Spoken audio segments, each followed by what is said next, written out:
The coffee spread across white marble in one wide brown stain, and the laughing started before the last cup had stopped spinning. Sadie Kowalczyk was 27 years old, small, too thin for a woman who worked 14-hour shifts, with her brown hair pulled back and hands cracked open at the knuckles from years of bleach and scalding water. She'd been carrying that tray across the front courtyard of the Marchetti estate, the way she carried everything in her life, quietly, carefully, like a woman who'd learned a long time ago that being noticed had never once worked out in her favor. Then Camille Ashford stepped sideways into her path, and the elbow that caught the tray was so light, so casual, that half the people standing there would swear afterward it was an accident. Camille didn't shout. Women like Camille never shout. She just looked down at the faded gray uniform and said, quietly enough that everyone had to lean in, "That stone like this can't take a rag. She'd have to use her hands." And Sadie knelt. She didn't argue, didn't cry, didn't look up. She folded back the sleeve of her worn jacket and started wiping while the catering staff laughed behind her, and Camille's mother laughed loudest of all. Nobody in that courtyard noticed the black car turning up the drive. Sadie did. She'd heard it half a minute earlier, and she kept kneeling anyway. Elias Marchetti was 34. Tall, dark-haired, beard trimmed close, dressed in white the way he was always dressed in white. He ran the ports, the construction, half the coastline south of the city, and he'd never once in his life needed to raise his voice. The laughing died the way a room goes silent when the power cuts out. Bernadette Mullaney, known as Mrs. Bertie, the housekeeper, grabbed Sadie's arm and hissed at her to get up. "Get up right now. Don't let him see you like this." Sadie stayed down. And Elias crossed that courtyard without looking at his fiancée, without looking at a single guest, and walked straight to the woman kneeling in the spill. Then the most powerful man in that city lowered himself down until his eyes were level with hers. He took both her ruined hands and held them still. He asked her name. She told him it didn't matter. He asked again. 60 people stood on those steps, and not one of them dared to breathe. Because whatever was coming next, every single one of them understood the same thing in the same moment. Nothing in that house was ever going to be the same again. If a story about dignity moves you, hit that like button. Share it with someone who needs to hear it today. And subscribe so you never miss what we tell next. Now let's go back to that courtyard, to a kneeling woman and a man in a white suit, and find out what happened when he finally stood up. He straightened to his full height, and the white fabric at his side was ruined beyond saving. A dark brown stain sunk so deeply into the cloth that no cleaner could ever remove it, but he never once looked down at it. He turned toward the steps, where the people who had been laughing only moments before now stood rooted in place, and in the quiet voice that had always been the most frightening thing about him, he said that the morning reception was over. No one moved. He didn't repeat himself. He simply let his gaze pass over every face, one by one, slowly, like a man taking notes. And that look proved more effective than any shout, because everyone in this city understood that when Elias Marchetti looked at someone longer than necessary, that person ought to begin reconsidering everything they owned. The first to descend the steps was the owner of an investment bank, and after him, the entire courtyard dissolved like snow beneath the sun. Camille Ashford didn't leave. She remained where she was, her arms still folded across her chest, her face still wearing the composure her mother had spent Camille's entire childhood teaching her to maintain, and she told him that he had just done something deeply unbecoming in front of people who would remember it for a very long time. Elias said he knew. She asked whether he intended to explain himself. He said no. She waited one beat longer, only one, and then she understood that he truly wasn't going to say another word, and for the first time in all those seasons of their engagement, she felt the ground beneath her feet tilt ever so slightly. He told the driver to take her home. She left without looking back, and everyone in the house knew that a woman who didn't look back was a woman counting debts. Bernadette Mullaney pulled Sadie inside through the servant's side entrance, gripping her elbow as though afraid she might dissolve before they reached the kitchen, muttering without pause in the thick Irish accent that emerged only when she was genuinely frightened. Once inside the kitchen, she pushed Sadie down onto the wooden chair beside the sink and turned on the faucet. Sadie sat without moving. She stared at her hands lying open in her lap, at the split knuckles seeping something pale and cloudy. And what she thought about wasn't the pain or the humiliation, but one very simple, very cold question. Why was she still inside this house? She had already worked everything out. She had been calculating from the moment the tray left her hands. In her mind, Everything unfolded in the same order her life always had. Someone would call the employment agency. The agency would enter one short line into her file, and that short line would follow her to every door she knocked on through many seasons to come. She had prepared herself for those words. She had never prepared herself for a man like that kneeling until his eyes were level with hers. The kitchen assistant brought over a towel and withdrew almost at once, and Sadie realized that everyone in the kitchen was avoiding her, not out of contempt, but out of fear.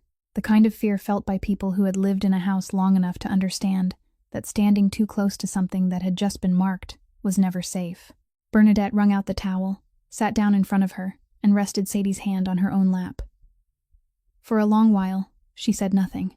She only looked at her with the eyes of a woman who had served in this house since the previous master was still alive, who had watched more young women than she could count pass through those gates, and who had learned to recognize within the first week who would endure and who wouldn't.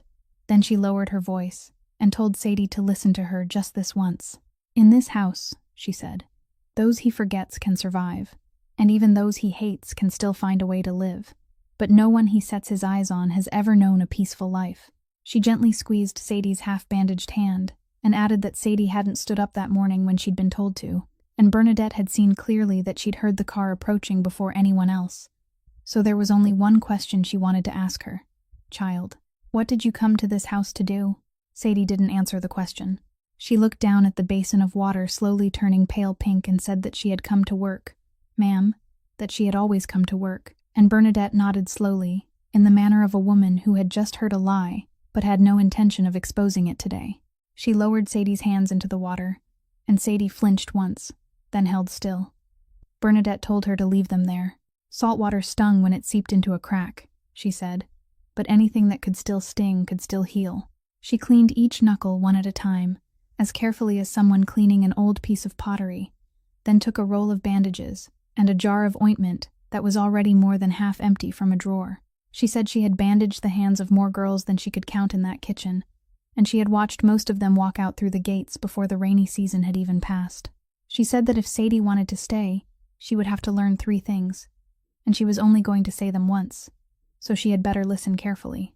Keep your hands busy, because idle hands in this house would always inspire someone to find a task for them, and it had never once been a good one.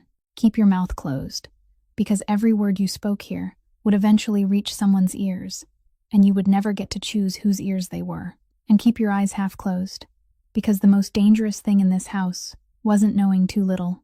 It was knowing too much and letting people see that you knew. Sadie was silent for a long time, then said that she was afraid she had broken all 3 of those rules a very long time ago.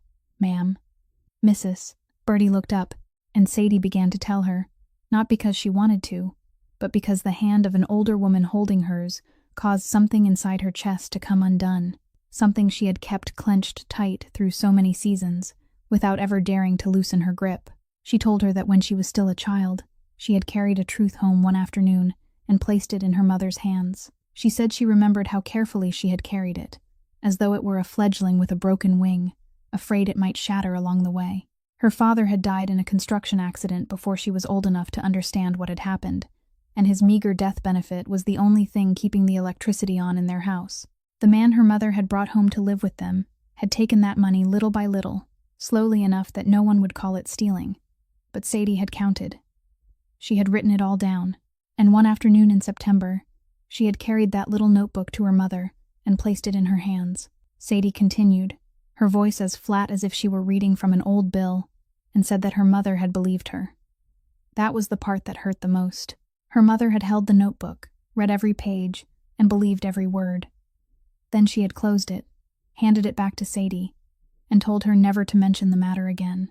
Sadie said she had stood there waiting for her mother to grow angry, waiting for her to cry, waiting for anything at all, but her mother had simply turned back to the sink and said that he was paying the household bills. Bernadette set down the jar of ointment. Sadie said that from that day on, she had understood an equation she would carry with her for the rest of her life.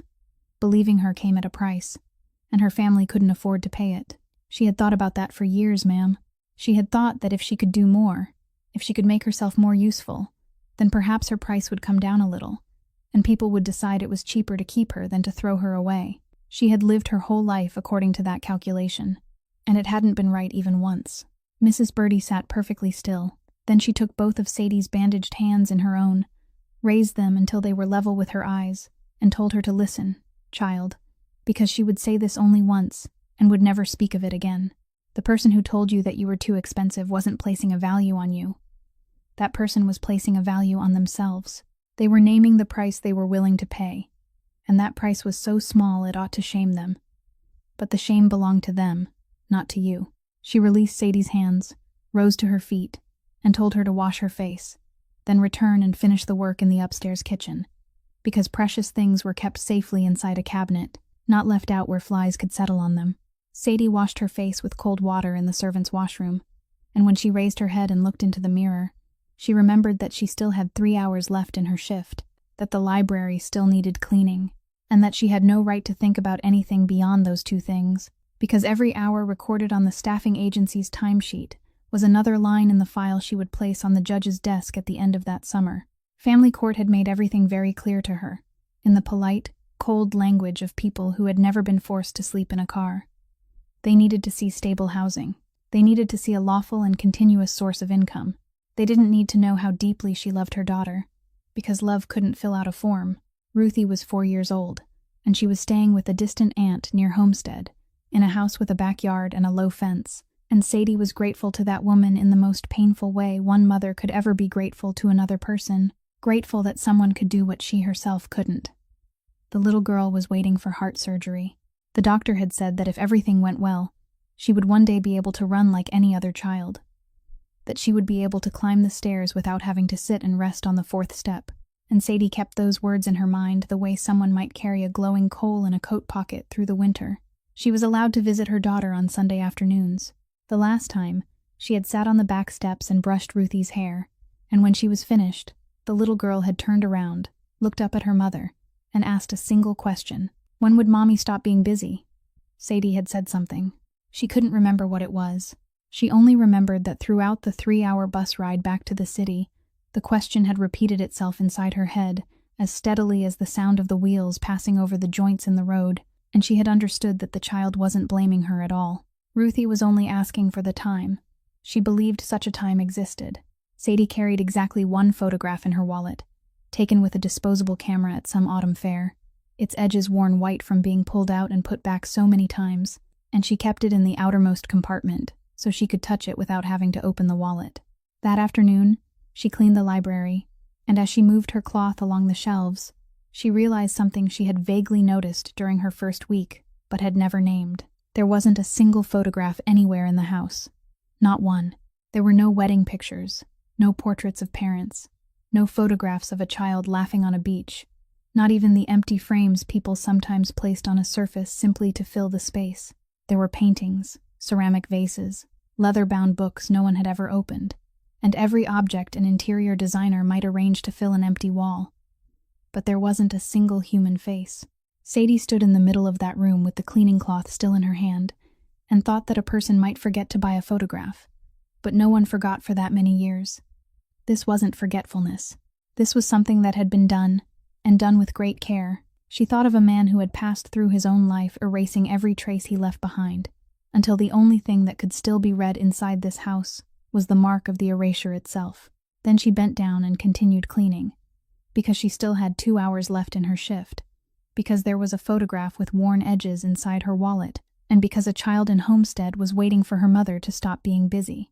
She had cleaned as far as the hallway connecting the library to the office when she heard the front door open, followed by the sound of 3 pairs of shoes crossing the stone floor. One pair moved with firm, measured steps, another moved very quickly, and the third dragged along as though those feet were trying to pull the rest of the body back toward the gate. Sadie knew she ought to leave. Mrs. Birdie had been very clear about keeping her eyes half closed, but she was kneeling in the middle of the hallway beside a bucket of water and a stretch of unfinished floor, and anyone who had ever done this kind of work understood that getting up and walking away before the job was finished looked far more suspicious than simply keeping one's head down and continuing to clean. So she continued. The office door closed but didn't latch, and the voices carried clearly into the hallway, one of those peculiar features of large houses that their owners rarely considered. She recognized Rocco Vitale's voice first, the booming voice of a man who always spoke louder than necessary, because somewhere deep inside, He wasn't certain anyone was listening. He said that he had brought the man as instructed, sir, that the books for Pier 7 showed a discrepancy, and that the numbers had been wrong since spring. Then came the scrape of a chair, followed by the third man's voice. He began speaking very quickly, one sentence tumbling over the next, about an advance, about a supplier who had turned against him, about how he had intended to explain everything for a long time, but had never found the right moment. Elias allowed him to finish. Sadie slowed the movement of her cloth. She had been in enough rooms with angry men to know that a long silence was always more frightening than a shout, and she realized that she was holding her breath in the same rhythm as the man inside the office. When Elias finally spoke, his voice was so quiet that Sadie had to lean closer to the door. He didn't mention the money. He didn't ask how much, didn't ask when it had begun, and didn't ask who else was involved. He asked whether the man's daughter was well. The other man fell silent. Elias named a school on the south side of the city, one whose name everyone living there knew, then said that the girl's tuition for the next several school years had already been paid in full. It had been paid at the beginning of summer, before the man had ever set foot inside that room. He said the girl wouldn't be summoned to the office, wouldn't have to hear someone quietly mention the overdue payment in front of her friends, and would never know that a morning like this one had ever taken place. Then he spoke one final sentence, and Sadie would remember it for a very long time. He said that as of today, Mr. Delgado no longer owed him money. He owed him the child, and every morning when he drove her to those school gates, Elias expected him to remember who had opened those gates for her. There was a very faint sound, perhaps a breath, perhaps the sound of a man collapsing into a chair. Then the door opened. The man passed the place where Sadie knelt without seeing her. His face drained white, one hand pressed against the wall like someone who had just stepped off a pitching ship, and Sadie understood that he would leave this house with both legs intact, with his family intact, and with his job intact, yet he would never again be a free man. Rocco followed behind him, whistling softly. Sadie lowered her head over the bucket and cleaned the same place she had just cleaned, slowly and steadily, until the sound of their shoes had completely faded beyond the courtyard. She had believed she knew exactly what kind of man was dangerous. She had grown up beside such a man, and thought she could recognize every sign. But the man inside that room hadn't been angry, hadn't raised his voice, and hadn't needed anything heavier than a question about a child's health. And for the first time since that morning, Sadie was afraid. Near the end of her shift, Gideon Pratt came down to the kitchen and said that the master wanted to see her in his office, and the entire kitchen fell silent in the way people did when they heard the name of a disease.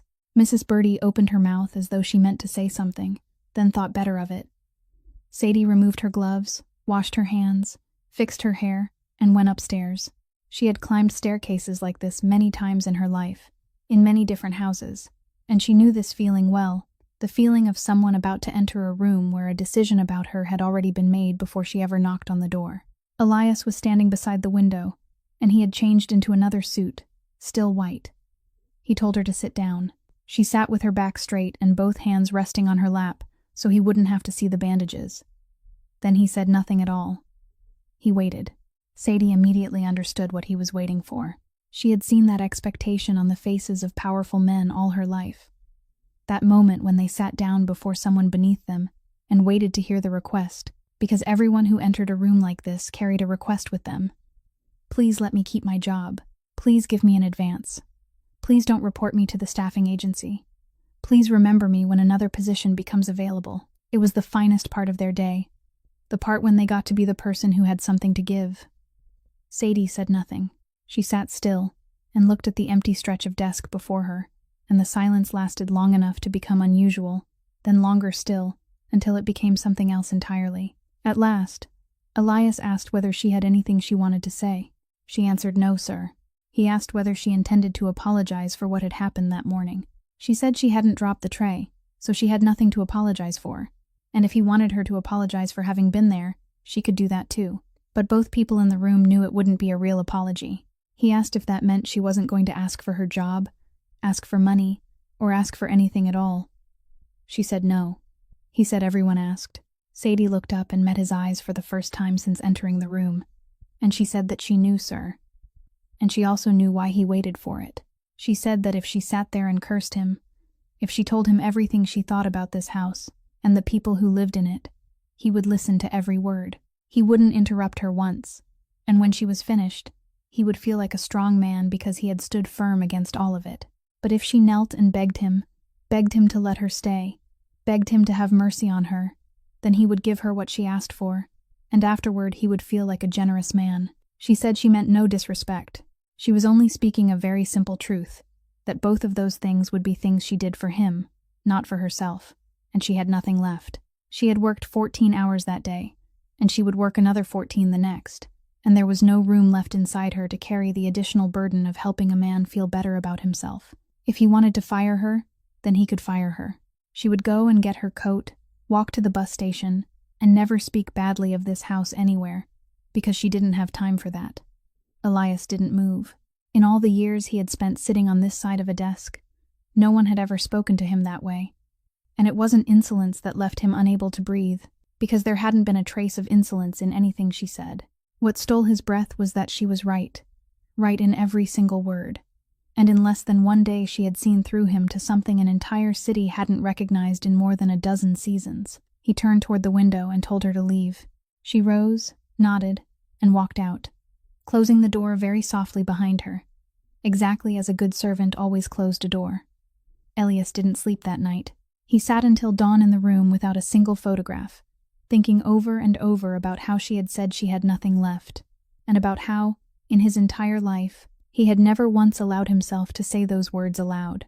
The next morning, they gathered in the small dining room in the East Wing, the room the family had always reserved for conversations that were never entered on any calendar.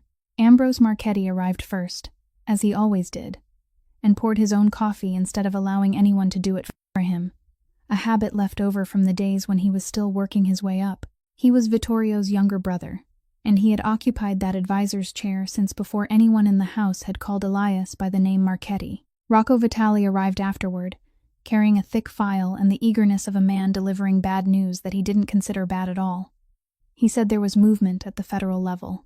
It wasn't the city police or the state tax department, but a federal audit team, and they had begun with the subcontractors at the port rather than with the ledgers, which meant someone had shown them where to start. Ambrose set down his coffee cup very gently. He asked how much time they had. Rocco said about a month, perhaps less, before the formal demand for their records arrived. Ambrose nodded and said that within that month, everything in this house had to become so clean that when the auditors looked into it, the only thing they saw would be their own faces reflected back at them. Then he turned to Elias and added that there was another matter, and this was one from which his nephew couldn't retreat: the wedding. He said the Ashford name didn't bring this family a single dollar, never had, and anyone who said otherwise was either a liar or a fool. That name brought them something else. It was a coat of paint. When a federal audit team opened a file and saw a family whose name had appeared on half the churches and hospitals in the county since the days of their forefathers, they would read more slowly, ask their questions more softly, and think more carefully before signing anything. He said Elias would marry the woman on schedule, stand for the photographs, smile, and let the entire city see those two names printed beside each other on an invitation. Elias said nothing.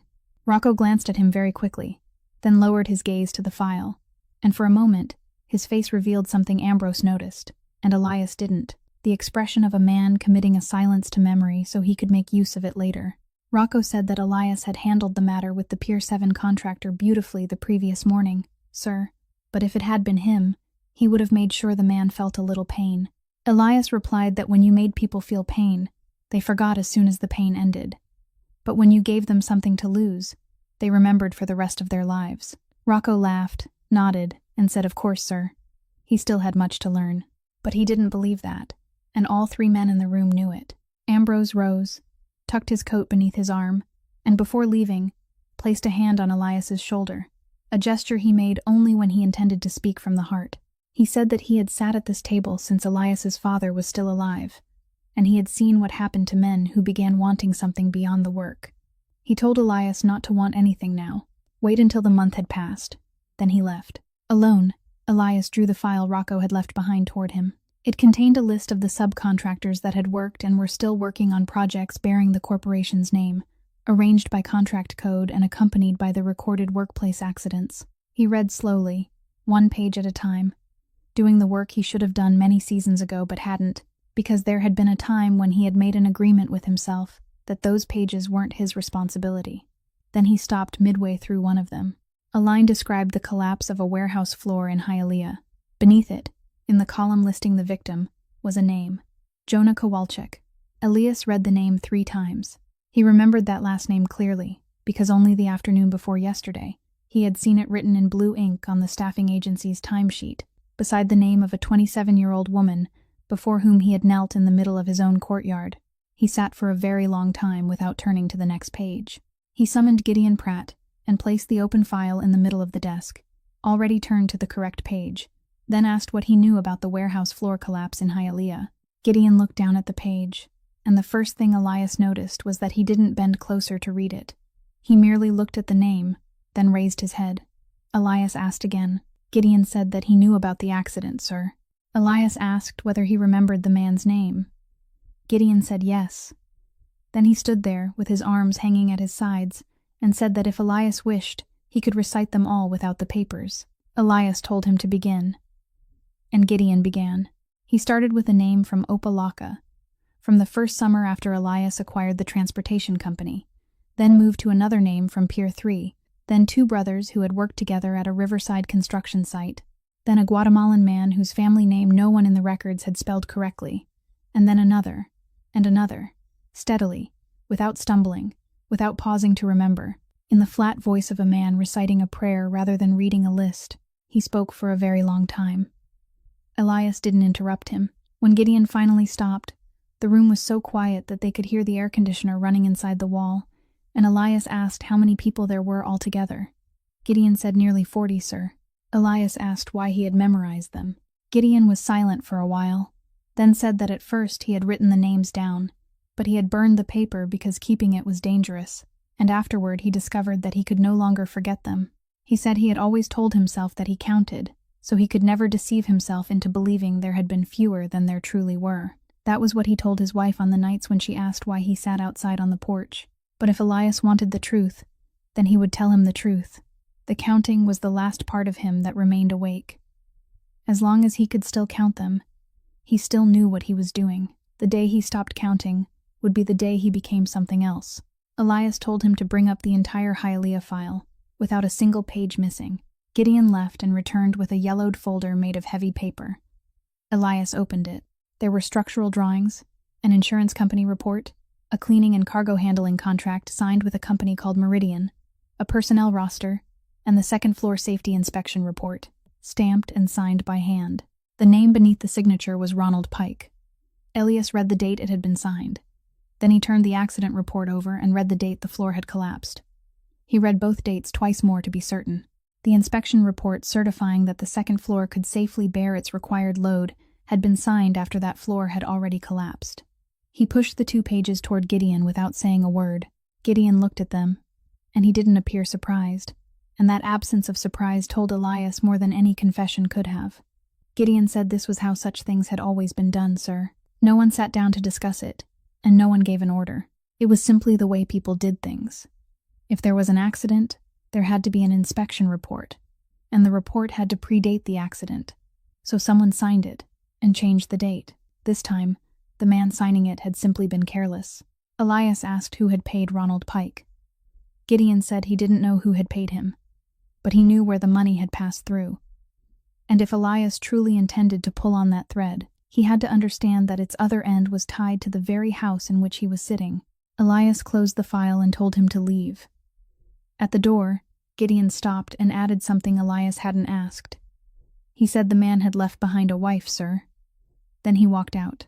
Camille returned to the mansion in the middle of the week, under the pretext of discussing the guest list, and by that afternoon, everyone in the house knew that Vittorio Marchetti's watch was no longer in the safe inside the library.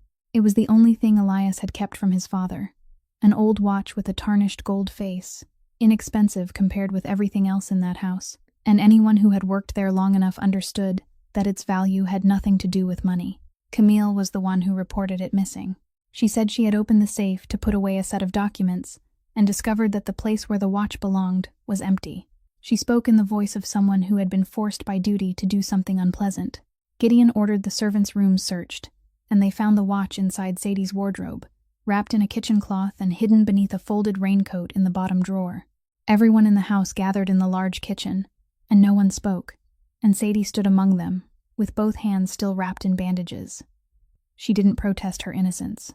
She looked at the watch lying on the wooden table and thought, with perfect calm, that this was where it ended, that she would lose the timesheet for the entire month, and that at the end of the summer she would have to explain it to someone wearing a suit behind a desk in family court. Mrs. Bertie took half a step forward, then stopped, because she was wise enough to know that speaking now would only cause them both to drown. Camille said that none of this was truly surprising, then added that she didn't want to call the police. It would be enough to get the woman out of the house before dark. Then Elias entered. He didn't look at Sadie. He didn't look at the watch. He asked Gideon whether the library safe kept an access log. Gideon said it did, sir, and that it recorded the time of every opening. Elias told him to print it. Then he asked whether there was a camera in the second-floor hallway. Gideon said there was. Elias told him to retrieve the footage from that morning until the present moment. While they waited, no one in the kitchen dared move, and Camille stood, with her arms still folded across her chest, her face wearing the same composure as before, but she had begun counting very quickly inside her head, and she couldn't find a single number that favored her. Gideon returned with the printed page. Elias read it, then read aloud so everyone in the kitchen could hear that the safe had been opened exactly once that day, in the middle of the morning. He asked Gideon where Miss Kowalczyk had been at that time. Gideon consulted the work schedule and said she had been cleaning the third floor, sir, in the west guest wing, and 2 other people on the same shift had seen her there. Elias told him to play the second-floor hallway footage from that exact time. No one needed to watch all of it. A few seconds were enough. Elias turned off the screen, faced Camille, and in that quiet voice, asked where she had been at that hour. Camille didn't answer. Everyone in the kitchen stood rooted to the floor, and in all their years of service, not one of them had ever witnessed a woman of the Ashford family questioned in such a way before the servants. Camille asked whether he truly intended to do this in front of them. Elias replied that she had chosen this place, not him. Then he said nothing more to her. He picked up the watch, slipped it into his coat pocket, and turned to look at every person standing in the kitchen, one by one, slowly, exactly as he had looked at the guests on the steps the other morning. He said he would say this once, and wouldn't repeat it. This woman worked in his house, received her wages from his house, and from that moment forward, she stood beneath his roof. If any of them believed she was an easy person to blame, then they needed to understand one thing clearly. Any hand raised against this woman was a hand raised against him. And he wasn't an old watch they could take away and hide beneath a raincoat. He said that whoever had wrapped that watch and carried it into her room had better pray that he never discovered their name. Then he ordered everyone out. They scattered quickly, and no one dared look at anyone else. Sadie remained where she was, and she understood that she had just been saved. Yet she felt no relief at all, because in her life, no gift had ever arrived without a price written on the back. Nearly everyone had left when Elias called one name back. The assistant butler stopped in the doorway, turned around, and tried to summon the smile of a man who had merely fulfilled his duty. Elias asked who had told him to enter Miss Kowalczyk's room. The man said that Mrs. Ashford had ordered the servants' rooms searched, sir, and he had only followed instructions. Elias asked whether she had told him which room to search first. The man hesitated. Elias said he wasn't asking to find fault with him. He was asking because he wanted to know whether the man had chosen that order himself or whether someone else had chosen it for him.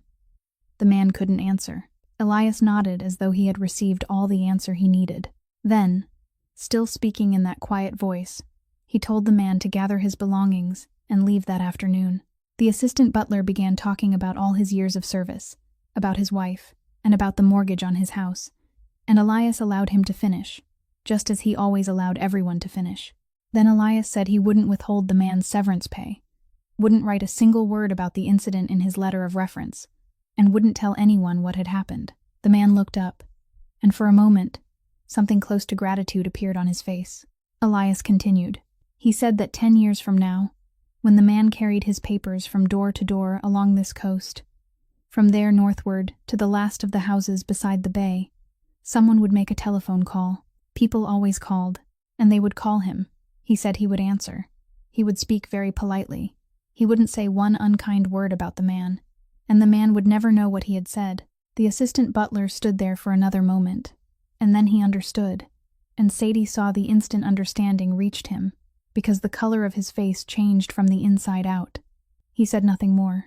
He turned away, one visibly trembling hand gripping the doorframe, and the sound of his footsteps fading along the hallway belonged to a man 20 years older than the one who had entered the kitchen. 2 people remained. Elias placed the watch on the wooden table and told Sadie to go to her room and rest. She had done enough for the day. Sadie didn't move.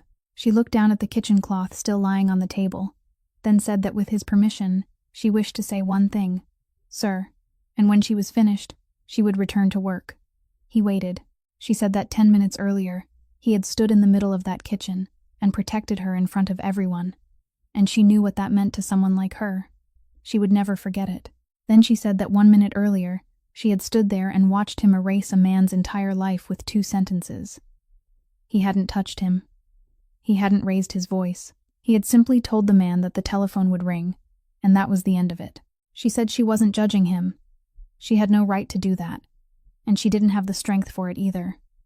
She only wanted him to understand where she stood. She stood directly between those 2 things, sir. The hand that had protected her and the hand that had just done that were the same hand, and she had lived long enough to understand that when someone was protected by a hand like that, they must never allow themselves to forget what it was capable of doing. Elias didn't answer. He looked at her for a long time, and Sadie waited for him to say something, waited for him to become angry, waited for him to explain, waited for him to tell her that she didn't understand business. He did none of those things. He merely picked up the watch, slipped it back into his coat pocket, and walked out of the kitchen. Sadie remained there alone, with the thought that this was the 2nd time that week she had told that man directly to his face, something no one else dared to say, and both times he had walked away without arguing, and she couldn't tell whether that made her safe or exactly the opposite. A few days later, Sadie was assigned to clean the entire library again, including the desk, which no one had previously allowed her to touch.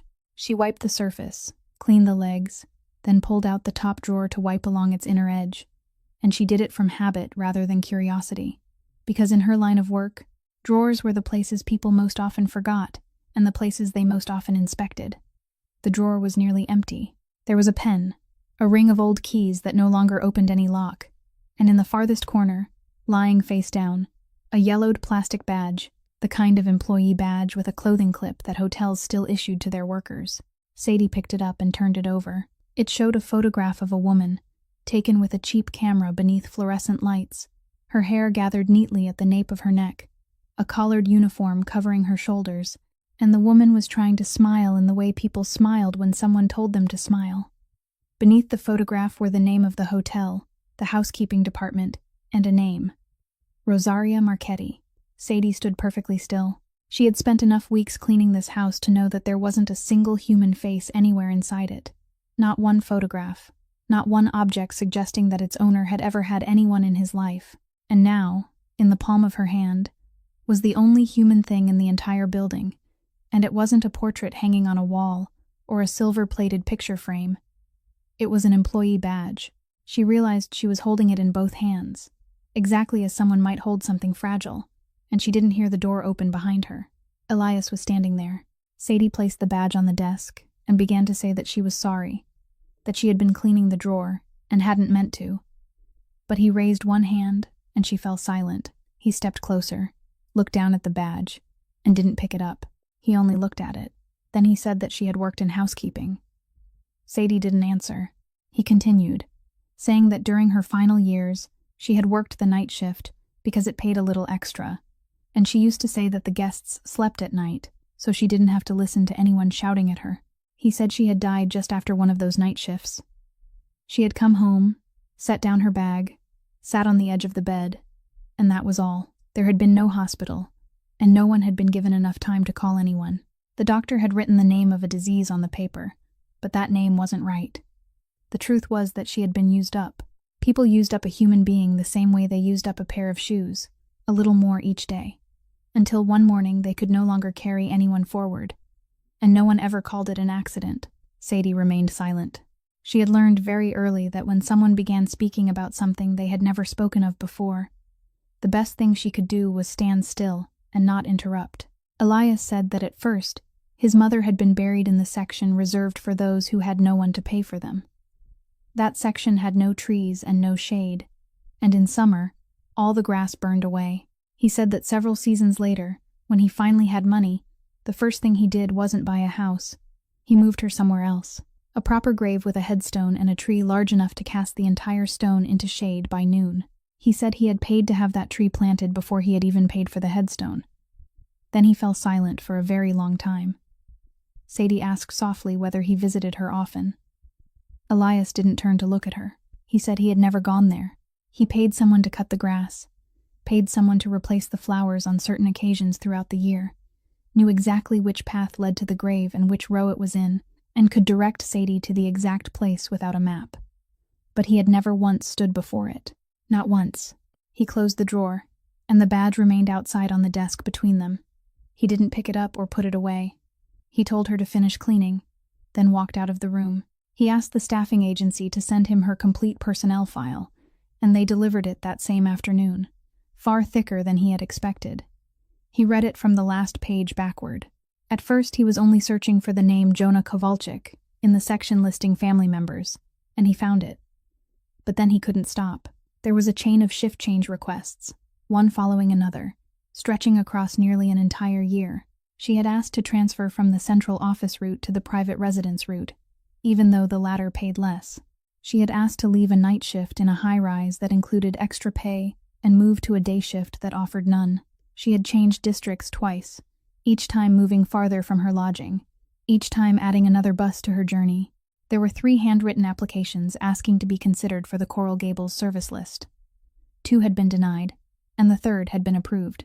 On that 3rd application, in the box asking for the reason behind her request, she had written a single sentence. She wanted to work in this neighborhood. No other reason. Elias read the entire chain again, this time in chronological order. And when he finished, something stirred inside him that he hadn't allowed himself to feel in many seasons. He summoned her. He placed the open file in the middle of the desk and asked how long it had taken her to get inside this house. Sadie looked down at the papers. She didn't ask him to repeat the question, didn't pretend not to understand, and didn't try to delay for even a second. She said, "Nearly a year, sir." Elias rose to his feet, and for the first time since she had entered the house, his voice was no longer quiet. He said she had lowered her own wages, taken 2 additional buses every day, written 3 applications, and done all of it merely so she could kneel in his courtyard. What had she come there to do? What had she brought into his house? Sadie answered that she hadn't brought anything. She had no recording device, hadn't taken a single one of his papers, and had never opened any drawer except the one he had seen her open. He could have her belongings searched. He could have her body searched as well. He asked what it had all been for, then, and she told him. She said her husband had died in a warehouse in Hialeah. She had gone everywhere asking questions. She had asked the company that employed him, and they told her he wasn't their worker. She had asked the company whose name appeared on the construction project, and they directed her to another company. For 3 summers, she had gone from one desk to another, and every desk had sent her to yet another one, until she understood that no one was hiding anything from her. They had simply arranged everything so there was no one who had to answer. Then one day, she had read the name printed above all those desks, and she had wanted to see the man who carried that name with her own eyes, just once. She hadn't intended to do anything to him. She had only wanted to know whether he was a real person. Elias asked about the courtyard. Sadie was silent for a moment, then spoke very slowly. She said that morning she had heard his car at the far end of the drive. She had heard it clearly. She could have stood up. Mrs. Birdie had told her to stand, and she had heard her. But she had remained on her knees for another half-minute. She raised her eyes to his and said she had stayed on her knees for those 30 seconds to see whether that man would step past her. She had been certain he would. She had spent nearly a year preparing herself for him to step past her. She had constructed the image in her mind, a pair of expensive shoes walking around a puddle of coffee, and she had intended to carry that image home and make it her own, because at least it would have given her something certain to hate. Elias couldn't speak. Sadie continued, saying she had spent an entire year preparing to hate him, sir, and she had failed. That was the worst part. If he had stepped past her that day, everything would have been so much easier. She placed both hands on the desk and said she was resigning. She could finish the week, or she could leave that very day. It was his decision. She couldn't remain in a house where she was unable to hate its owner yet couldn't stop thinking about that warehouse. There wasn't enough room inside her to contain both things. Elias looked at her for a long time. Then he said one word. No. She asked what he had said. He said he wouldn't allow her to resign. She would remain in the house, do her work, and let him uncover the truth about that warehouse. She had spent 3 summers searching for an answer, and no one had been willing to answer her. Now she was standing directly before the man who should have answered from the beginning. She would remain there until he had finished answering her. She stayed, and she took another shift, then another. 3 shifts in succession without rest. Because the court hearing at the end of summer wouldn't ask how tired she had been, it would only ask how much she had earned. On the 3rd night, she collapsed at the foot of the kitchen stairs, and Elias reached her before even Mrs. Birdie did. He carried her upstairs in his own arms, passing through the hallway before 2 servants who stood frozen in place, laid her on the bed in the east guest room, then ordered everyone out and closed the door. He didn't turn on the light. He drew a chair beside the bed and sat in the darkness, and when she asked why he was sitting there, he said that he had been thinking ever since the day she asked whether he often visited his mother's grave, and he knew that if he didn't say it tonight, he would never say it at all. He said his mother had worked in housekeeping at a hotel owned by this family. That very hotel. His father was Vittorio Marchetti, and Vittorio had a wife and legitimate children on the other side of the city, while Elias had grown up in a rented room behind a laundry with the space for his father's name left blank on his birth certificate. His mother had never spoken one unkind word about Vittorio. That was the one thing Elias hadn't been able to forgive her for, even now. He said that when she began to grow weak, she continued going to work, because missing 1 shift meant losing 1 shift's wages. Then the time came when she could no longer make it there. And one afternoon, Elias had stood in that little kitchen and watched his mother pick up the telephone and call the Marchetti house. She hadn't called in all those years. She had never asked Vittorio for a single penny. The one time she called was the one time she had nowhere else to turn. A woman had answered. Elias had been standing 3 steps away, so he had heard everything. The woman listened to his mother give her name, and she didn't shout, didn't become angry, and didn't say a single cruel word. She merely said that no one there had that name. Then she hung up. His mother had remained there for a long while, still holding the receiver. Then she had put it down, turned to him, and smiled. She smiled. Did Sadie understand? Elias was silent for a while, then continued. His mother died not long afterward. The last thing she told him was never to let anyone see that he was soft, because softness was the first thing people took from you. That was the entire inheritance she left him. 1 sentence. And he had obeyed her more completely than any child had ever obeyed his mother. He said he hadn't risen because he was greedy for money. He had never cared about money, and Sadie only had to look around the house to know that, because there was nothing there. He had risen so that one day he could sit at the very table belonging to the house that had hung up on his mother. And he had taken that seat. He had taken the hotel. He had taken the port. He had taken everything. And did she know what happened? He sat in that chair and looked down, and beneath him he saw women exactly like his mother, pushing supply carts through hotel corridors at 2 o'clock in the morning, while he signed checks to the companies that drained the life from them, month after month, season after season. He had become the very machine that had used up his mother. Not something like it. The machine itself. He had bought it and kept it running. In the darkness, Sadie quietly asked whether he had ever ordered anyone to falsify an inspection report. He said no. And that, he said, was the part from which he couldn't escape. If he had given the order, then at least he would have been a cruel man who was present in the room. But he had never been present at all. He signed papers, received reports, watched the numbers improve with every quarter, and never once asked why they were improving. He had arranged his entire life so he would never have to ask that question. Her husband hadn't died because Elias had told someone to do something. Her husband had died because through all those years, Elias had never asked. The silence lasted a very long time. Then Sadie said that she could see the little boy standing 3 steps from the telephone. She could see him clearly. He hadn't deserved to stand there, and his mother hadn't deserved to smile after the call ended, and none of it had been his fault. Then she said that the nearly 40 names Mr. Pratt carried in his memory were his fault. Both things were true, sir, and neither truth erased the other. He had to carry them both at the same time, and he had to carry them for the rest of his life. She carried both every day, and she knew how heavy they were. But people could carry them.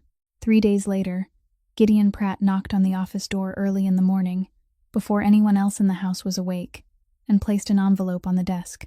Its edges had yellowed. It bore a real stamp and a genuine postmark, and on the front, in the careful handwriting of someone unaccustomed to writing letters, were Elias Marchetti's full name and the address of the corporate headquarters. The envelope had been neatly slit open along the top edge. Elias looked at the postmark, then sat down. He knew that date. He had read it so many times in the Hialeah file that it was fixed inside his mind, and the postmark was dated less than 2 weeks before the floor collapsed. He took out the letter. The writer began by apologizing for the disturbance, saying that he knew Elias was very busy and probably couldn't read every letter like this, but he no longer knew whom else to contact. He wrote that he worked loading and unloading cargo on the second floor of a warehouse on the west side of Hialeah, and that the floor there had been cracked for several weeks. The crack ran along a joint and grew a little wider every day, and whenever a forklift passed over it, the entire section of floor trembled. He wrote that he had reported it 3 times. The first time, he had told the foreman. The second time, he had written it in the shift log. The third time, he had spoken to someone from the cleaning and cargo handling company. No one had responded on any of those occasions. Then came a paragraph Elias had to read twice. The man wrote that he didn't want to sue anyone, sir. He didn't want anyone to lose a job because of him, not even the foreman, because that man was only following orders from above, just as he was. He only wanted someone to repair the floor. He had a wife and a little girl, and all he wanted was to go home to them when his shift ended. At the bottom of the letter, he signed his full name and included his home telephone number in case Elias needed to ask anything further. Elias set the paper down. He sat without moving for a very long time, and when he finally spoke, his voice was quieter than usual. He asked where the letter had come from. Gideon said it had been in his private safe, sir. It had remained there since that season. Elias asked why it had never reached him. Gideon said it was because he screened the mail. Elias had assigned him that duty from the beginning and instructed him not to bring anything unnecessary to his desk. Over the years, Gideon had discarded hundreds of complaints, pleas, and legal claims. Elias asked why he hadn't discarded this one. Gideon was silent. Then he told Elias not to think well of him, sir. He hadn't kept it because he felt sorry for the man who wrote it. He had kept it because he knew a day would come when someone asked who had known and done nothing. And when that day arrived, if the family needed someone to blame, Gideon would be the most convenient person in the house. The envelope bore Elias's name clearly on the front. Gideon had kept it so he could hold it to Elias's throat. He said he wasn't bringing it forward today because he had become a better man, sir. He was bringing it because the federal investigators had begun asking questions at the port, and he had run out of places to hide. Elias didn't answer. He pulled the Hialeah file toward him, opened it to the personnel section, and traced the man's name through every page. He found the formal employment contract, signed the previous spring. Then he found a second document. It was an amended agreement reclassifying the worker from a regular employee to an independent contractor hired for individual jobs, which meant that all responsibility for insurance, compensation, and workplace accidents had been removed from the corporation and placed upon the man himself. Elias looked at the date of the signature. Then he looked again at the postmark on the envelope. He counted. 8 days. The amended agreement had been signed 8 days after the letter arrived. At the bottom of the document, beneath the approval field, was Gideon Pratt's signature.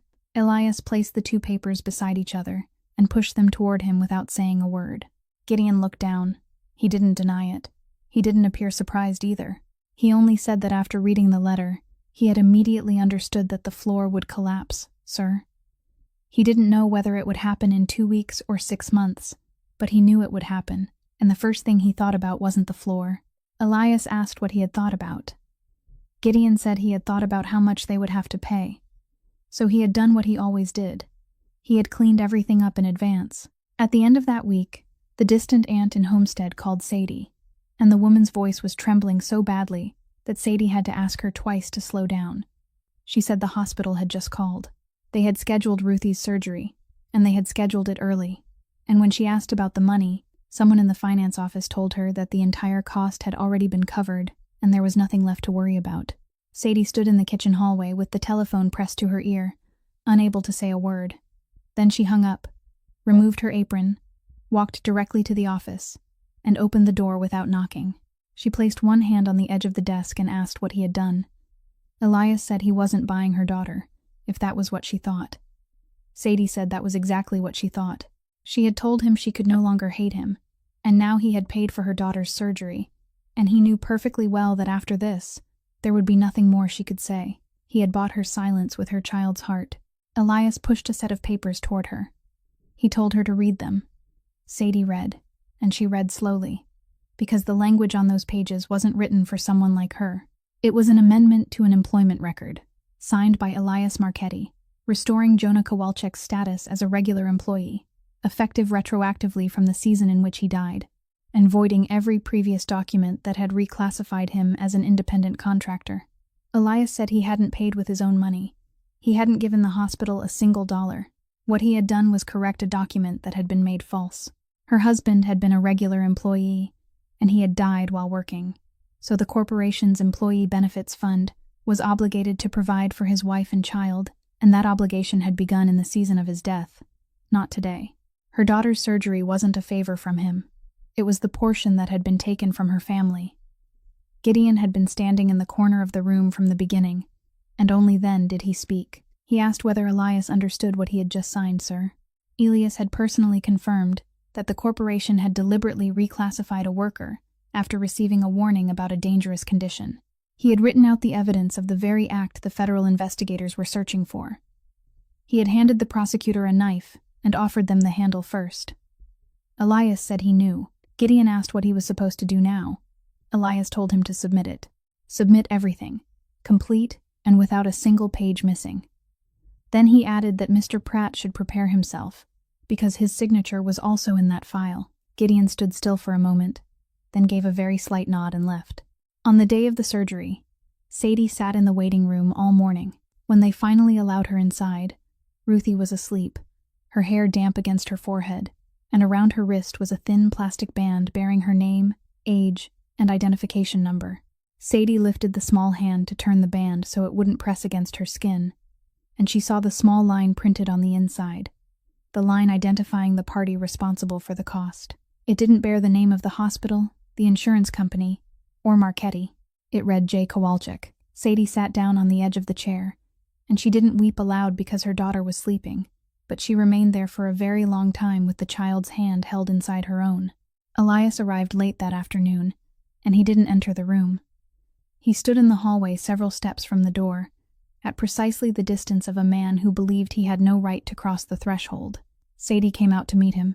She said Ruthie's father had paid for her surgery. Elias said yes.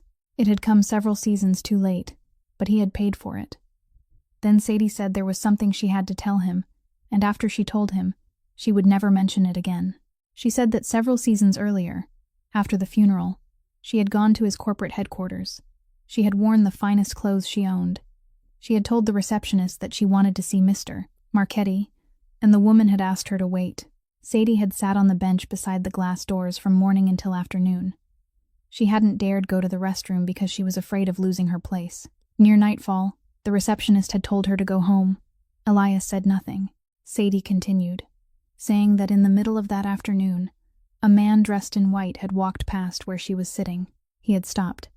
He had looked at her for 1 second, then returned to the reception desk, taken a bottle of water, placed it in her hand, and continued on his way. He hadn't asked whom she was waiting for. She raised her eyes to Elias and said that was how she had lived her entire life, sir. People were always giving her something small so they wouldn't have to ask what she needed. Once the file had been submitted, the federal investigators began sending requests to the subcontractors, and Curtis Brandt received his on a Thursday morning. He read the list of documents they demanded, and immediately understood that they were no longer searching blindly. They already knew what to ask for. He summoned the accountant and ordered him to retrieve every old personnel record connected with the Hialeah warehouse. He went through the pages one by one and stopped at a name in the internal debt ledger, the book Meridian used to record what workers still owed the company. Charges for uniforms, tools, advances, small amounts that accumulated until people could no longer leave. Sadie Kowalczyk. He looked at the family name and remembered. He remembered the night after the collapse, when he had sat inside the small office at the corner of the warehouse with the paper shredder running without pause. And he remembered hearing a cleaning cart in the hallway. He even remembered being annoyed that someone was still working at that hour. He called the former manager and asked who had been on duty that night. It took the man a while, but he eventually answered. Brandt hung up and remained seated for a long time.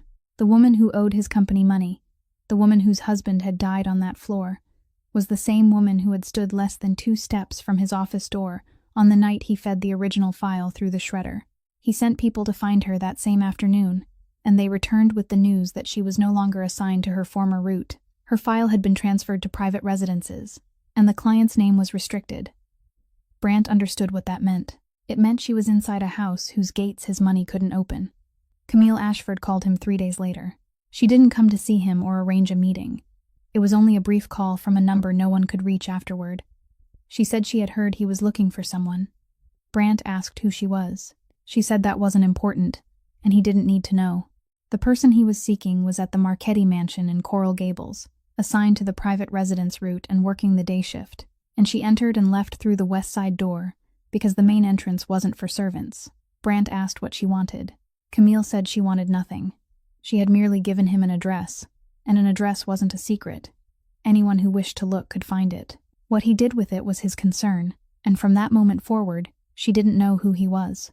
Then she hung up, and she kept her word. She never called again, and for the remainder of this story, she wouldn't give him another piece of information. She opened only one door, the first one, and told herself that meant she hadn't done anything at all. What she didn't know was that on the other side of the city, Rocco Vitale had noticed the call. He couldn't hear what had been said. He only saw an unfamiliar number call Meridian's line during the very week the federal investigators began tightening their grip, and he wrote it down. He wrote down everything in those days. He recorded that Mr. Pratt had carried a file out of the house one morning. He recorded that the master had signed a document without sending it through the legal department. He recorded that a cleaner in the mansion was permitted to eat at the same hour as the family. He didn't report any of it to Ambrose. He didn't tell anyone at all.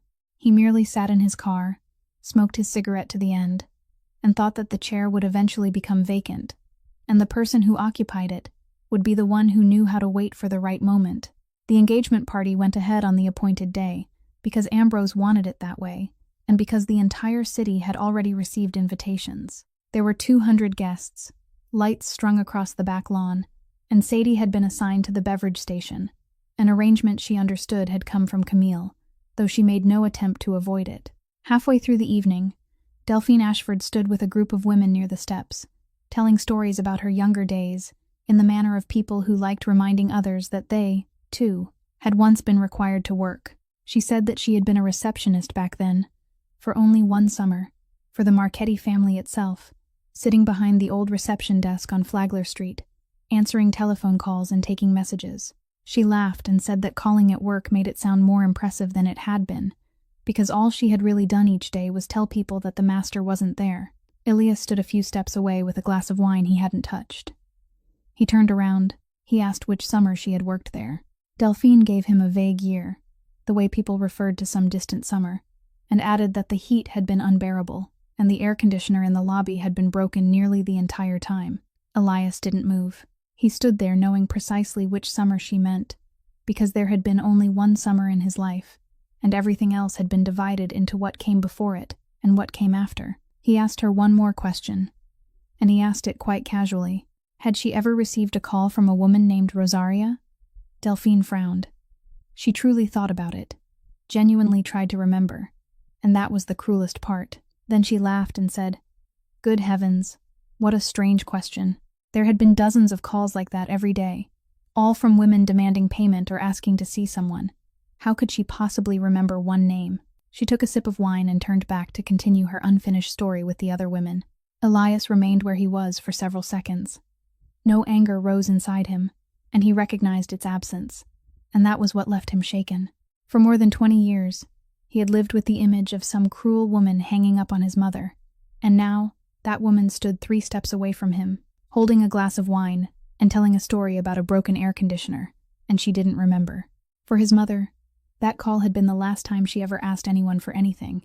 For this woman, it had been one of thousands of calls during a sweltering summer, one name dismissed and forgotten within the same afternoon, forgotten before her shift had even ended. Elias set his wineglass on the table and walked onto the platform. He tapped the microphone once, and the entire lawn fell silent, because that was the kind of silence the name Marchetti created. He thanked everyone for coming. Then he said that the engagement being celebrated that evening no longer existed. There would be no wedding, no wedding date, and no connection of any kind between his family and the Ashford family. He didn't explain why. He didn't look at Camille or Delphine, and he didn't offer a single apology. Harlan Ashford sprang to his feet at the front table and asked whether Elias understood what he was doing to himself. Elias said he understood better than Harlan imagined. Then he made a second announcement, and this was the one that truly left the entire lawn frozen. Beginning the following morning, the complete list of subcontractors that had worked and were still working on projects bearing the corporation's name would be turned over to an independent auditing firm, one that belonged neither to his family nor to anyone in that garden, and it would have the authority to examine every page from the first to the last. At the far end of the garden, glasses struck against one another. Ambrose Marchetti remained seated with one hand resting on the table, and he didn't look at his nephew even once. Rocco Vitale stood leaning against a nearby tree, and he said nothing either, but he gave the slightest nod, like a man who had just received the gift he had been waiting for all season. Then Elias did something none of those 200 people had anticipated. He carried the microphone down from the platform, walked directly to the beverage station, and offered it to the woman standing behind the counter with a tray in her hands. Sadie didn't take it. He told her to take it. She said she couldn't speak, sir. Elias said she didn't have to say anything. She only had to read one name aloud. For 3 summers, she had gone from one desk to another, and there hadn't been a single room in the city willing to hear that name. Tonight, there was a room. He told her to read it. Read it aloud. Sadie took the microphone. Her hand trembled, and the sound of that trembling carried across the entire lawn before she could speak. Then she said it, pronouncing every syllable with perfect clarity. Jonah Kowalczyk. No one applauded. No one dared breathe. And within that silence, for the first time since that terrible summer, the name was heard by a room filled with people. On Monday morning, the attorney called and said that the grand jury would adjourn at the end of the afternoon, and if Gideon Pratt's testimony wasn't on the table before then, everything would have to wait until the next session, which was still several months away. She said their file proved a single case, and a single case could always be called a mistake. What they needed was someone to sit down and say that this wasn't a mistake. This was how things had always been done, time after time, nearly 40 times. Only one person could do that. Micah Wren drove. Gideon sat in the back seat with the file on his lap, and Sadie sat beside him. They had been traveling for about 10 minutes when Micah said, without turning around, that a vehicle was following them. No one asked him to repeat it. Sadie looked into the rearview mirror and saw only a small rectangle of glass filled with sunlight, and inside it were dark shapes moving in rhythm with them, neither drawing closer nor falling behind. Micah told Mr. Pratt to remain still and hold tightly to the file. Then the telephone in the car rang. Micah looked at the screen for 1 second, activated the speaker, and Curtis Brandt's voice filled the car, calm and almost intimate, the voice of a man who had spent his entire life selling things. He asked whether Miss Kowalczyk was in the car. No one answered. He said he knew she was. Then he said he had just sent the driver a short video and wanted him to play it for her. Micah didn't move. Brandt told him to play it. There was nothing wrong with it. Sadie told Micah to play the video. It had been recorded from a great distance, through a low fence, and the image trembled slightly as though the person filming it were holding the telephone in one hand. In the backyard, a little girl was chasing a red plastic ball. She caught up with it, missed when she tried to kick it, fell onto the grass, then burst out laughing, the way children laughed when they found themselves amusing. The distant aunt stood on the porch and called her inside to eat, and the girl raised one hand, said something, then began running again. The video lasted less than half a minute. Then it ended. Brandt asked whether Sadie had watched carefully. He said he wanted to make himself clear, and she shouldn't misunderstand him. No one had touched the child. No one would touch her. He wasn't that kind of man, and Sadie was intelligent enough to know that he wasn't foolish enough to do anything like that. He only wanted her to know one thing. He knew where the girl was. He knew that yard, knew that fence, and knew what time they called her inside to eat. He told Sadie to instruct the driver to turn the car around, for all 3 of them to return home, and then everything he had just said would cease to mean anything at all. No one in the car spoke. Gideon gripped the file so tightly that his fingertips turned white. Micah looked at Sadie through the mirror. Sadie was staring down at the darkened telephone screen where, only seconds earlier, her daughter had fallen onto the grass and laughed. She stared for a very long time. She remained silent so long that Brant had to ask whether she was still listening. Then Sadie raised her head. She said that she had heard him, Mr. Brant. His voice was very calm, and she believed he had planned this telephone call very carefully, but she thought he had just ruined it. Brant asked what she meant. Sadie said he had just shown her daughter laughing in order to make her remain silent. Did he understand what he had done? For the past 3 summers, she had gone from one place to another asking about her husband, and there had been days when she sat on the bus and could no longer remember why she was doing any of it. She had become so tired that she had forgotten the reason. She said that he had just shown her the reason. He had placed directly before her eyes the exact thing she was fighting for, and he had shown it more clearly than anyone ever had. She had seen her daughter run.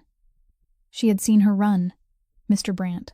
Only a few weeks earlier, the child had still needed to sit and rest on the 4th stair, and the man who had paid for her to run was her father, a man whose name Brant's company had erased so it wouldn't have to pay a single dollar. She said that if she turned the car around now, then 20 years from now, that little girl would be grown and would know that her mother had traded her father's name for one peaceful afternoon. Sadie would rather see her grow up poor. Then she reached forward and ended the call. The car fell completely silent. Sadie placed the telephone face down on her lap, her hands still bandaged across the knuckles and clasped together, and she said very softly, "Micah, keep going." They drove a little farther before another call came through on Micah's telephone, and this time he didn't activate the speaker. He raised the telephone to his ear, listened without saying anything, and Sadie saw in the rearview mirror that his jaw had tightened. He listened for only a few seconds. Then he turned on the signal and pulled over to the side of the road. No one inside the car breathed. Gideon sat rigid in the back seat, holding the file against his chest the way someone might hold a child. Sadie looked outside at the strip of sun, scorched grass running along the roadside, and she thought, very quickly and very clearly, that this was how it happened. That she had been sitting in someone else's car believing she was escaping, when in truth, they had only been driving her to the exact place they wanted her. She thought of the little girl on the grass. She said nothing. Micah switched off the engine. He turned around, looked directly at her, and said there was something he had to tell her. Miss Kowalczyk. For the past several years, he had driven for Mr.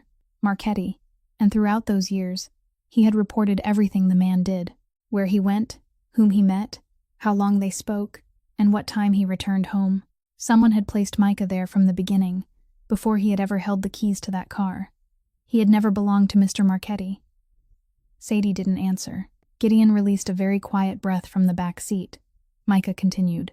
The call he had just received instructed him to stop the car. It didn't ask why, offer an explanation, or need to explain anything, because in all those years, Micah had never questioned an order even once. Then he looked down at the telephone in his hand.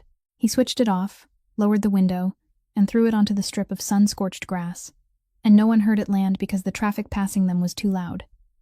He said he had just quit his job. He reached into the compartment in the car door, took out a set of keys, and handed them to Sadie. He said that about 200 paces ahead, there was a parking lot behind a gas station. An old gray car with a faded license plate was waiting there. He had left it there the previous night. She was to take the keys, walk along the grassy shoulder with Mr. Pratt, and neither run nor look back. Sadie asked what would happen to him. Micah said he would keep driving. The vehicles behind them didn't know her face, and they didn't know Mr. Pratt's face. They only knew this car. All morning, they had been following the car, not the people inside it. So Micah would drive it far away in another direction, and they would follow, because that was the only task they had been given. Gideon asked whether he understood what would happen to him. Micah said he did. Then he added that Mr. Pratt had spent the entire journey holding those papers as though he were holding his own life. When he got inside, he had better testify properly. Micah didn't want to drive all those miles for a man who would change his mind at the final moment. Sadie took the keys. She said she didn't know what to say to him. Micah told her not to say anything. She needed to go. It was time. Then he turned forward and started the engine, waiting until they had stepped out, closed the doors, and begun walking along the grassy shoulder before pulling onto the road again. He continued for a long distance, turned away from the main road, and drove through several old industrial districts until they blocked him at a dead end near the port. He didn't try to escape any farther. He switched off the engine, placed both hands on the steering wheel, and sat there staring straight ahead. They yanked open the car door and demanded to know where the woman was. He didn't answer. They asked where the old man was, where the file was, and who had told him to do this. He still didn't answer. They questioned him again and again for a very long time, and throughout it all, Micah Wren didn't speak a single word. Not one word, and the only thing he thought about was the laughter of a little girl chasing a red ball in a video recorded from very far away. The testimony was submitted before closing time, and word reached the family before nightfall.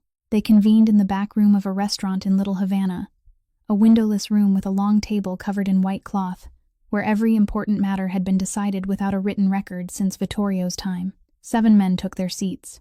Ambrose occupied the head of the table according to custom.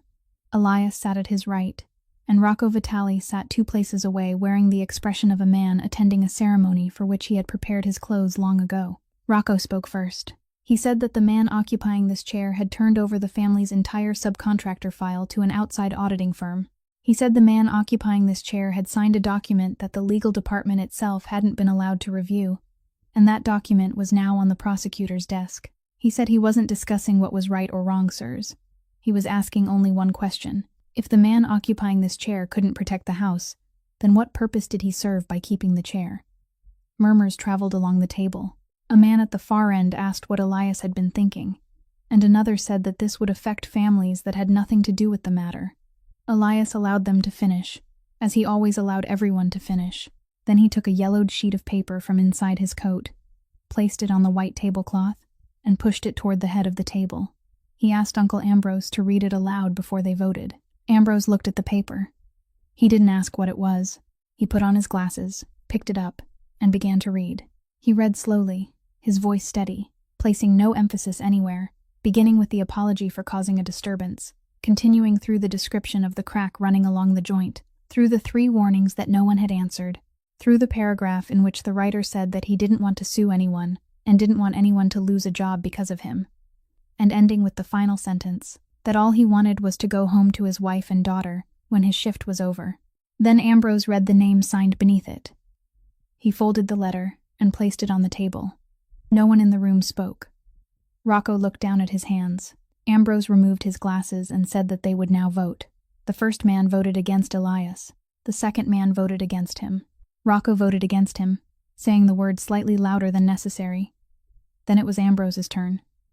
He sat in silence for a while before saying that he, too, voted against Elias. Elias showed no reaction. He rose, took the keys to the port office from his pocket, and placed them in the middle of the table beside the yellowed letter. Then he turned to Rocco. He told Rocco to take the chair. He had waited for it long enough. Elias said he would leave him with only one warning, and Rocco could laugh if he wished. One day, inside Rocco's own house, a woman would have to kneel and clean the floor before his guests. He wouldn't find that day written on any calendar. It would simply arrive, and when it did, Rocco would have to choose. Elias could only hope that by then, something remained inside him with which to make that choice. Then Elias walked out with his back straight, and not one of the 7 men at the table watched him leave. Ambrose was waiting in the narrow hallway, leading to the rear door. He took hold of his nephew's elbow and asked very quietly whether Elias understood what he had just done for him. Elias didn't answer. Ambrose said that if he had voted in Elias's favor, then the following morning Elias would still belong to that table, and when the prosecutor knocked on the door, everything attached to the table would also be attached to him. Ambrose had taken away his chair so that when they came, there would be nothing left for them to take from him. Elias would enter with empty hands, and empty hands could be cuffed, but nothing could be stolen from them. Then he added that he had sat at that table since the days of Elias's father, and this was the first time he had ever done one thing right. He had done it far too late. He released Elias's arm and returned inside. In the parking lot behind the restaurant, Camille waited beside her car with the keys in her hand, showing no sign of haste. She didn't threaten him or plead for anything. She only asked whether he knew why she hated that woman Elias. It wasn't because he had chosen her. Camille said her mother had taught her before she could even read that she must never allow anyone to see her wanting something, because the thing a person wanted was the handle by which others could carry them away. She had learned very well. She had taught herself not to want anything in this world, and it had taken her entire youth to accomplish it. She opened the car door and said that then Elias had given that very thing freely to a woman who cleaned floors, in broad daylight, before the entire city. He had given away the thing Camille had been forced to kill inside herself in order to survive. Then she entered the car and drove away without looking back once. The case stretched across several seasons, and when it ended, Elias Marchetti accepted a sentence under a plea agreement. He paid fines, lost the right to manage any legal entity bearing the family name, received probation and community service, and throughout the entire process, he never once asked for leniency. His attorney told him that if he would simply agree to testify that he had known nothing about those documents, his sentence would be substantially reduced. And Elias answered that he had known, and that was precisely the problem. Curtis Brandt was prosecuted. Ronald Pike lost his license and stood trial beside him. Gideon Pratt testified from beginning to end, concealing nothing, including the part bearing his own signature. And he also received a sentence. After the trial, he told his attorney that it was the first night in all those years when he had slept without waking until morning. The compensation fund was established with part of the seized assets, and everything Elias had left after all his obligations had been paid. He didn't give it his family's name. He called it the Jonah Kowalczyk Fund. On the day of the announcement, they gathered in a small hall with plastic chairs and ceiling fans. No reporters were invited. And the person who stood to read the names of the families receiving compensation was Bernadette Mullaney. She read each name slowly, pausing after every one long enough for someone in the room to raise a hand. There were names for which no hand was raised because the entire family had moved away long ago or because no one remained. And in those moments, she still waited exactly the same length of time before continuing. She read nearly 40 names that way. And she needed to look at the paper only once because Gideon had sat with her throughout the previous evening, reading every name aloud. Family court restored Sadie's custody of Ruthie at the end of that summer. She rented a 2-room apartment on the south side of the city, on the ground floor, with a small patch of yard behind it, just large enough for a plastic ball to roll from one end to the other. Elias offered to help exactly once, and she said no. She told him that she knew he was offering because he wanted to give, not because he wanted to buy anything. And that was precisely why she had to refuse. If she accepted, then everything she had ever said to him would become nothing more than the words of someone waiting to be given something. She accepted money from the fund, exactly the amount that belonged to her family and not a penny more. Then she enrolled in a program to earn a workplace safety inspection certificate, attending classes at night 3 evenings a week. And during the first class, when the instructor asked why she had chosen this profession, she said it was because a man had written a letter warning about a crack, and no one had answered him. The woman came to Sadie's door one afternoon in October. Sadie opened it and stood there, and for a moment she didn't recognize her own mother, because the woman had aged far more than the number of seasons that had passed. Dolores Vance didn't step inside. She remained on the porch, opened her purse, and took out a newspaper clipping folded into quarters, the paper worn soft along its creases from being opened and folded again too many times. It was a brief article about the Hialeah warehouse collapse from that season, and she said that the moment she saw the family name, she knew it was Sadie. She said she had left that man several seasons ago and was living alone near Fort Myers. Then she spoke the words she had come there to say. She said she had never disbelieved her. Sadie. That afternoon when Sadie brought home the notebook, her mother had believed her from the very first page. She had merely begun calculating, and she had calculated that their family couldn't afford to believe her. That was the calculation she had made, and she had been wrong. She had been wrong by an entire lifetime, child. And she hadn't come to ask for forgiveness, because she knew forgiveness wasn't something a person could ask to receive. Sadie stood still for a very long time.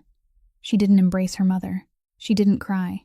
She looked at the newspaper clipping in the woman's hand, then looked behind herself into the apartment, where a fan was turning and a red plastic ball rested beneath a chair. Then she told her mother to sit down. The woman froze. Sadie said she wasn't saying that she forgave her, not today, but she should sit down because the little girl would be waking soon.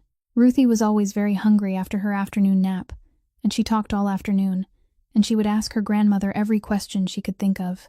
Then Sadie opened the door a little wider and said that the child had never had a grandmother before. They entered the cemetery on a weekend morning, while the sunlight was still gentle, and the grass remained wet with dew. Elias didn't need to ask anyone for directions.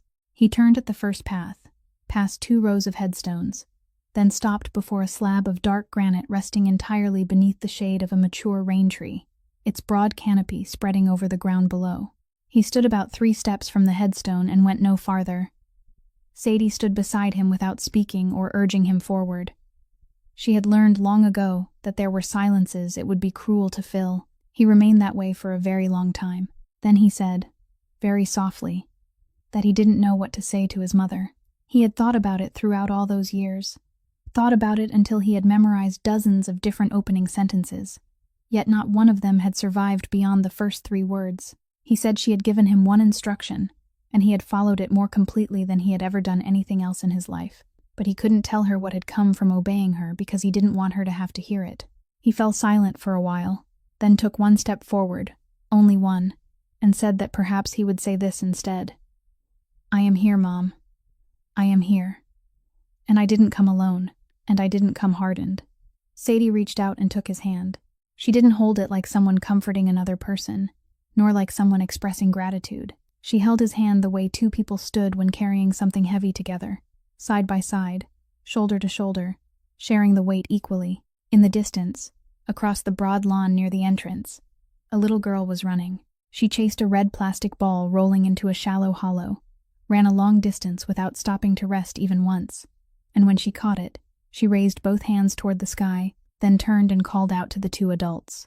She called Elias by his name, only his name, without any title, because that was how her mother had instructed her to address him. Sadie wouldn't allow herself to promise her daughter anything she wasn't certain of, and she wouldn't place upon the shoulders of a man who had just lost everything the burden of becoming something for a child. She allowed things to remain exactly as they were. A name called aloud in the sunlight across a field of grass. Elias heard the call and turned his head.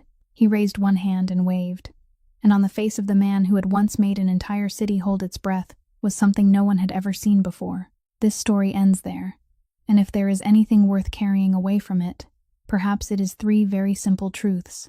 The first is that a person's dignity isn't determined by whether they are standing or kneeling, but by what they choose when no one remains to defend them.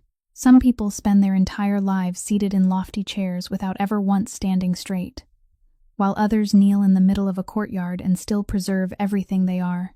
The second is that silence is also a form of participation.